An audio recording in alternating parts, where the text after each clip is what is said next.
J'ai beaucoup de personnes dans le programme qui ont pris conscience pendant le confinement que ça n'allait pas du côté soit de leur équilibre personnel, professionnel, soit que carrément leur travail ne leur plaisait plus.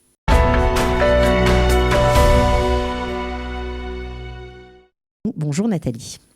Bonjour Cathy. Comment ça va? Bah ça va bien. En mode Ça va bien. déconfinement donc? Ou pas encore? Bah en fait, pour moi, le confinement a été un peu une révélation. D'accord. Parce qu'en fait, je trouve que c'est une phase de vie. Bon, c'est une parenthèse, c'est une expérience. On n'avait jamais vécu ça avant. Et ça permet de comprendre en fait où on en est dans sa vie, si on est heureux, ce qui compte, si on aime son job, si on se sent aligné, ce qu'on a appris en Israël, la personne qu'on était avant, la personne qu'on est aujourd'hui. Donc voilà, je trouve que c'est quand même une période qui, j'espère qu'on va pouvoir garder le meilleur de cette période-là et qu'on va ajouter à ça l'action, la sociabilité, voilà, dans la vie d'après. Alors, vous êtes là parce que vous avez, pendant justement cette période du corona, lancé un programme qui s'appelle Chaim Rabim. Voilà, les vies multiples, on va dire ça comme ça, un espèce de programme de développement personnel pour justement vérifier notre alignement et vérifier si peut-être qu'on aurait besoin d'une petite reconversion. Est-ce que vous pouvez nous en dire un peu plus sur ce programme ? En fait, effectivement, Chaim Rabim, c'est avoir plusieurs vies. Et depuis que je suis en Israël, je n'arrête pas de rencontrer des gens qui ont plusieurs vies. La vie d'avant, la vie d'ici, mais aussi en Israël, qui ont vécu plein d'expériences différentes. Et j'ai le sentiment que l'ALIA, en fait, c'est en soi un programme de développement personnel. Si vous prenez n'importe quel programme de développement personnel, on vous apprend à sortir de votre zone de confort. Donc, concrètement, l'ALIA, vous pouvez pas faire mieux. On vous apprend à vous redéfinir. On vous apprend à essayer d'affirmer vos talents et votre singularité, à oser et à ne plus avoir peur. Et voilà. Et donc, en fait, l'ALIA m'a énormément nourrie et le programme Chaim Rabim accompagne toutes les personnes qui ont pris conscience pendant le confinement ou avant qu'elles ne sont pas forcément alignées et qu'elles n'ont pas forcément vécu toutes ces différentes vies qu'elles pourraient vivre. Donc, soit elles n'habitent pas dans la bonne ville ou elles ont l'impression qu'on ne les connaît pas telles qu'elles sont réellement, que les gens n'ont pas conscience de leurs talents, de leurs qualités, que par exemple, leurs compétences, leurs aptitudes ne sont pas sollicitées dans leur lieu de travail. Donc, elles passent à chaque fois à côté de ce qui les fait briller. Ou alors qu'elles sont pétries de peur et que du coup, quand on a peur, on n'ose pas, on fait pas, on s'exprime pas, on reste un peu comme ça sur soi. Donc, le programme, c'est un programme collectif. Donc, il a démarré le mois dernier. Il y a une session en cours. Donc, on est des petits groupes et en fait, c'est un programme qui allie le coaching collectif, donc la force du groupe, et également du coaching individuel où on est suivi par une coach pour aller au fond des choses. Voilà.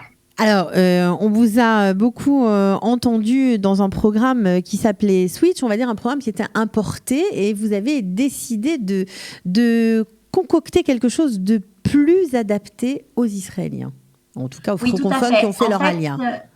Exactement. En fait, la différence, c'est que d'abord, Chaim Rabim, c'est pas uniquement que sur le professionnel, c'est pour les gens qui veulent s'aligner même dans leur vie personnelle.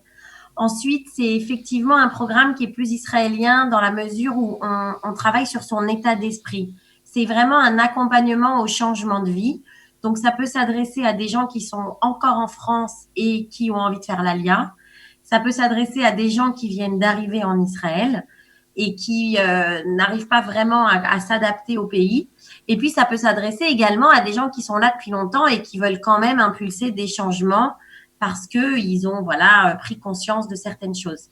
Donc, par exemple, ce qui est dans Chaim Rabim, on travaille beaucoup sur la notion de chutzpah, l'audace. Quelque chose que nous, les Français, nous n'avons pas assez par rapport à la culture israélienne et qu'il nous faut absolument développer. Et comment on le développe? En fait, en étant créatif, en renouant avec notre créativité, parce que avoir de la chutzpah, avoir de l'audace, du culot, c'est d'abord croire en soi Et c'est du coup avoir confiance en sa propre étoile, quelque part. Alors, vous avez lancé ce programme dans une période un petit peu compliquée. Est-ce que vous avez des profils tout à fait différents comme ceux que vous venez de nous décrire ou plutôt de nouveaux immigrants ? Alors, dans la promotion actuelle, il y a une personne, par exemple, qui est en France qui avait déjà fait son alia et qui est rentrée et qui a voulu garder un rapport avec Israël et avec des gens basés ici.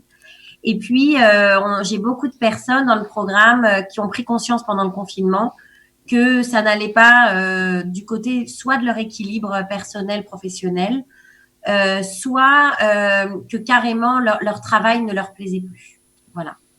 Donc on a travaillé sur vraiment qu'est-ce qu'il faut changer. Alors, qu'est-ce qu'il faut changer ? C'est-à-dire que c'est la première étape avant la reconversion professionnelle, c'est ça ? Il faut vraiment faire le bilan, mais un bilan très, on va dire, qui va au fond des choses, qui va au bout des choses ?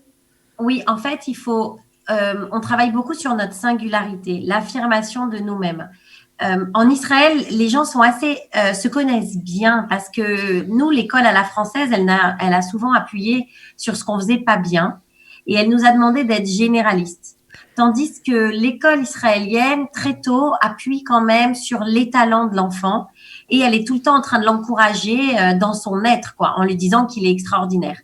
Et donc, nous, les Français, quand on arrive en Israël, on a beaucoup de voix qui appuient sur nos défauts, sur ce qu'on ne sait pas bien faire. Donc, comment voulez-vous exercer votre chutzpah et aller demander de l'aide et aller rencontrer des gens qui vous inspirent dans le domaine qui vous plaît si vous êtes à la base convaincu que vous n'êtes pas légitime et que vous n'allez intéresser personne. Voilà, donc vraiment, on travaille sur le mindset, l'état d'esprit. Alors, l'état d'esprit, mais vous avez dit que c'est un programme pour les Israéliens, ce sera ma dernière question. En Israël, on est concret, il faut des choses concrètes pour avancer et pour pouvoir changer. Est-ce que vous allez travailler en fin de séminaire, en fin de programme, sur le concret ou pas ? Vous laissez ça pour après ? En fait, je crée donc des ponts avec des partenariats. Donc, à la fin du programme, les personnes auront ce qu'on appelle une feuille de route qui leur permettront de comprendre le domaine qui les intéresse, les compétences qu'elles veulent mettre en avant, l'environnement de travail qui leur plaît. Et elles apprendront également à raconter leur histoire de vie au niveau du storytelling. Et donc, elles seront mises en rapport soit avec des organismes qui aident à trouver du travail, soit avec des incubateurs. Avec Kalita, donc aussi. Exactement, avec Kalita, avec Vaïm, avec des coachs individuels s'ils veulent aller plus loin, avec des chasseurs de tête. Et puis moi, mon travail également, c'est de les aider à faire rayonner leur réseau et à les mettre en contact avec des personnes que j'aimerais qu'elles rencontrent sur leur route et qui pourraient les mentorer et les inspirer. Bien, écoutez, Nathalie Wana, ce programme a l'air passionnant. Alors, est-ce qu'on peut d'ores et déjà, pour avoir une idée, peut-être assister à un webinaire si vous en avez un, ou assister à quelque chose pour une dégustation. Exactement. Exactement. Alors, mercredi soir, je pense que l'adresse va être indiquée sur la page Facebook de Kalita. Je donne un webinaire sur qu'est-ce que j'ai découvert de moi pendant le confinement. Donc, c'est un webinaire gratuit. On va faire un exercice que je ne peux pas vous révéler, mais qui est un exercice créatif. On ne va pas uniquement poser la question de manière frontale et être dans le mental. On va essayer de détourner. Et le but de ce webinaire, c'est de repartir avec tout ce dont j'ai pris conscience sur moi et que je ne veux pas perdre quand le déconfinement va être total et qu'on va se retrouver dans la vie d'avant. Voilà, garder le bénéfice de ce que j'ai compris sur moi. Bien, écoutez, Nathalie Wana, merci beaucoup d'avoir répondu à nos questions et bravo pour cette belle initiative. On vous souhaite Be'atzlacha. Retrouvez du dimanche au vendredi notre live quotidien spécial coronavirus. 3 heures de direct ininterrompu de 8h à 11h. Pour tout savoir sur l'actualité du virus en Israël, mené par Daniel Haïk, Olivier Granilic et Cathy Chouproun. Le live Studio Kalita, c'est tous les jours en direct, puis en replay sur Facebook, YouTube ou sur notre application et sur le site studiokalita.com.